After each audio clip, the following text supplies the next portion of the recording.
Brilliant. Perfect. Good. So I'll Fine. keep you for 20 minutes so you can talk to Okay, me. good. Okay. Great. So we are here talking with Mr. Bill Condon, who is the director of Kiss of the Spider Woman, the musical. He's present here in the Mar del Plata International Film Festival. So hello, Bill. Nice to meet you. This is an honor meeting you here. How are things going? Great. It's great to meet you, Luis. It's going so well. We had our premiere last night, and I have to say I approached it with great excitement and also a lot of humility, because here we are coming to Argentina to present an American version of one of the great works of Argentinian literature. So I felt nervous about that, but there was a reception before. It was lovely. It went on for a couple of hours, and it's something I experienced before when we were making the movie. I spent a lot of time in Buenos Aires because we did a lot of casting there, and just the openness of everybody to the story being told. I didn't feel, at least in that group, that there was a resentment of somebody imposing a different point of view on it. I think partly, I hope, because I love the novel so much, and one of the reasons I wanted to make the movie was I wanted to kind of be as true as possible to the spirit of Manuel Puig. I guess the most blatant way of saying it is almost to reclaim Kiss of the Spider Woman as a queer work of art, and really capture his camp too, and his joy, and as well as all the incredibly complicated ideas that are floating around in that book. I know that you made a lot of research regarding Manuel Puig. Yes. Can you tell me something related to that? Well, the most exciting thing was I went to archives and found when he gave the rights to Kander and Ebb and Harold Prince to do a musical version, he worked on adapting it himself. So he worked with Fred Ebb on the first few drafts. So I was able to find those, and then all of his notes on everything and letters that he wrote. So I was very much inside the beginning stages of the process of musicalizing this show. And I have to say, there are things I learned there, and there are probably lines of his that I retained, but there are things I learned there about his first instinct, which they actually moved away from in developing the show, that I returned to in the movie, which was to create one musical that Molina is narrating. When in the novel, I think there are 6 movies that he narrates across the whole span of time. When Puig adapted that novel to a non-musical version, the play that he wrote, he made it really just the cat people, the first movie. So he had that very good instinct as a dramatist that there should just be one that you get involved with, and that starts to reflect what's happening in the prison cell. So I guess what I'm saying is, in doing that research, I'd say it was more research on him around this project than of course I read the biography and other things. I did talk to, there's a writer,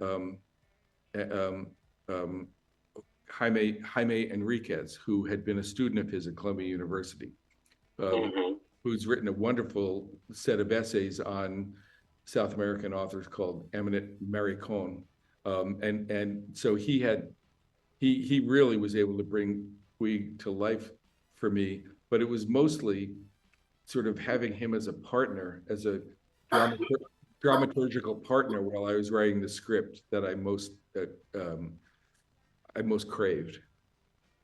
Okay, what's the importance of releasing nowadays, or right now, the musical version of this movie, Kiss of the Spider Woman, after having experienced the release of the original film in 1985? Right. Well, I saw that as a young gay man, and it had so much power for me, so much meaning, that story was being told in a mainstream movie that got nominated for a lot of Academy Awards, and with a cast I had always loved Raul Julia, but William Hurt was the biggest movie star at the time. The fact that he was Yes. on that part, so it was a groundbreaking movie. Now, so you ask the question, like, well, why do it again, right? Maybe I suppose it will be led to different public, Yes. new generations. But what do you think the musical version can add to that story? Yeah. Well, I think in general, I think it's not just a new generation, but I think we've been able to go back to things that are presented in the novel that were even too much for 1985. Certainly the gender fluidity, certainly presenting it as an absolute, fully committed love story, which I think is what Puig wrote, which I think hadn't happened before. And I think that's where the musical expression comes into play, that there's for me, Puig loved musicals. He loved Rita Hayworth. We know that. That was the title of his first, novel, and Betrayed by Rita Hayworth. I think that a musical film, as the one that's being narrated, musicals are, one of the great things about them is that people sing their feelings, so you can't do that in a realistic movie where you can't bring the subtext to the surface like that, but to me, those ideas being expressed in musical form kind of get it close to the form of the novel itself. The thing about the novel is it's all dialogue, except for there's footnotes, but there are parts in italics that represent what's going on inside each other's head. And sometimes it's hard to tell whose head you're inside, But that, to me, is very close to what musicals do. They sort of, and you can do it in a novel, you can't do it in a realistic movie. So I think that's part of what you get out of this. Okay, and there's a lot of Argentinian actors' performance here in the movie. Can you tell us how was the process of selecting them? Yes. What's your opinion of that? Any anecdote that could be fine to know? First of all, it started with before I got here, it started with a lot of Argentinian actors, mostly, submitting audition tapes for Molina.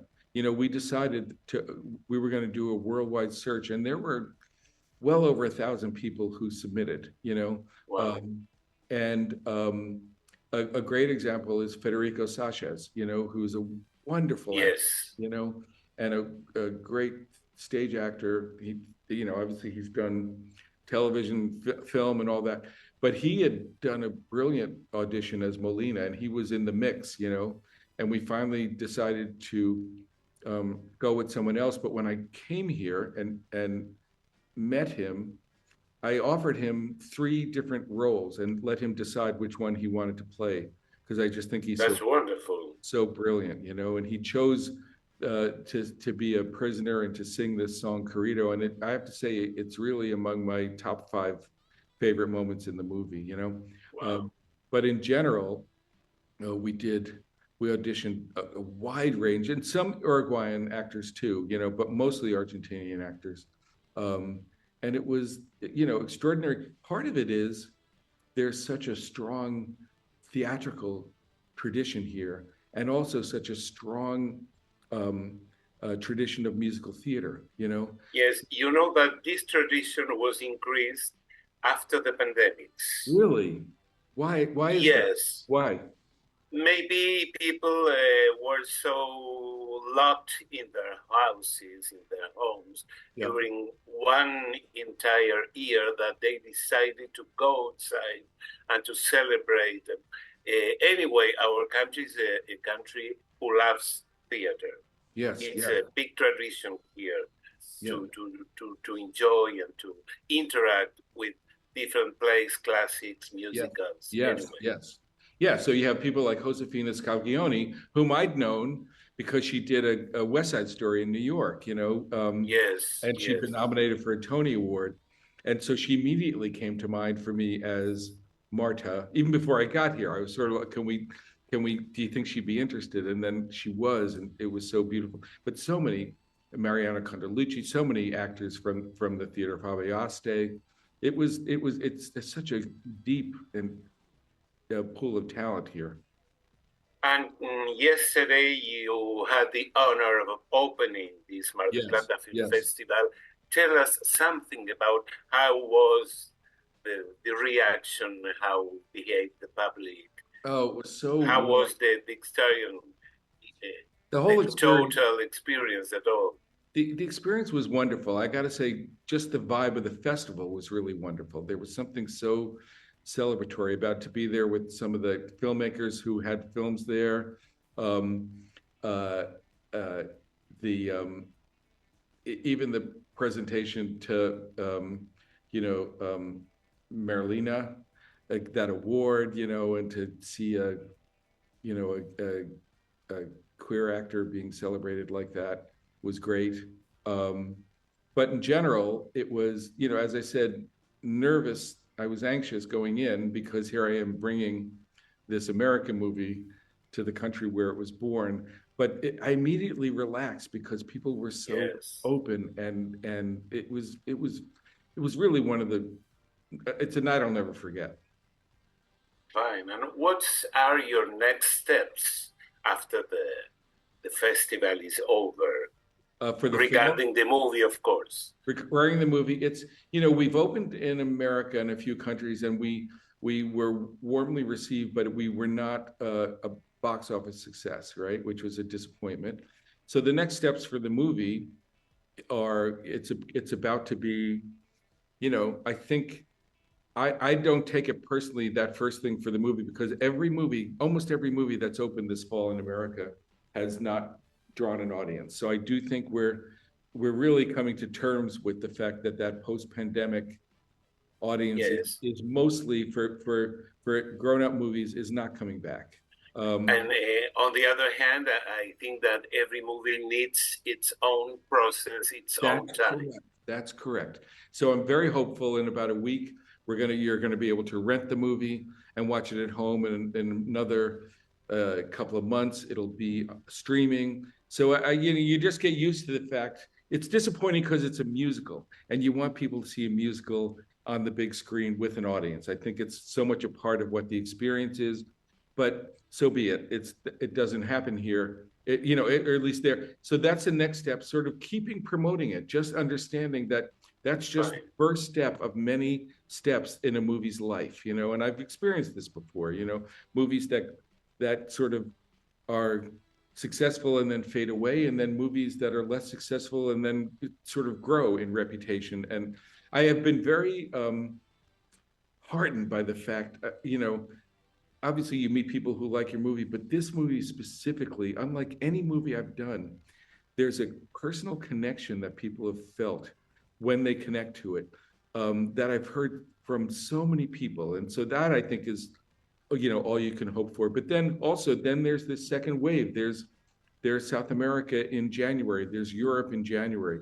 Yes. So I think it's also trying to learn how we can, is there something else we can do to try to draw the audience to the theater? I hope we can figure that out. I hope so, really. Yes. And what's your next steps as a director? Well, I'm working on two projects. I think Wow. one of them I think is about to happen. It's exciting. It's Eddie Murphy playing George Clinton, who is a great. He invented funkadelic Parliament funk. He was responsible for a whole sound and movement, cultural movement. It's a part that Eddie's wanted to play his whole life, and we're just finishing work on the script. But I think it's extraordinary, and it'll be great for me. I got to work with Eddie on Dreamgirls, so to have another chance to work with him is very, very exciting. What about the other one? The other one is about the controversy around the creation and release of the Graceland album by Paul Simon. If you remember, he went to South Africa and broke the boycott, not by doing anything commercial there, but he recorded there. And, so there was, there are whole issues around that and cultural appropriation. So it's a story of him and Hugh Masekela, who's a great, musical star, and Miriam Makeba, musicals. Those are South African stars. So it's a story of, again, it's a little bit like telling the story of this American director making this art, taking this great work of Argentinian art. It's all the complications surrounding that. I've been able to kind of explore in that story, and I think I don't know which one is going to happen first, but I'm really excited by both of them, and they're both very much about music and the power of music, even though they're not traditional musicals. Music is essential to us. It is. In any way, right? That's absolutely true. Yes. Every day you need a lot of music. Yes. Okay, Bill, I wish you good luck, the best for the movie and for your next steps in your career. It was very nice talking to you. Yes, it's been a pleasure to meet you. Thank you, Luis. Okay. Bye-bye. See you soon, I hope. Yes, me too. Bye. Bueno, vamos a continuar con el primer tema musical de la tarde de hoy, que corresponde a un clásico que es revisitado luego de 50 años. Me refiero a The Rocky Horror Picture Show, que fue reestrenado en salas, y vamos a escuchar el tema de Time Warp, interpretado por Little Neil, Patricia Quinn y Richard O'Brien. Aquí va, lo escuchamos.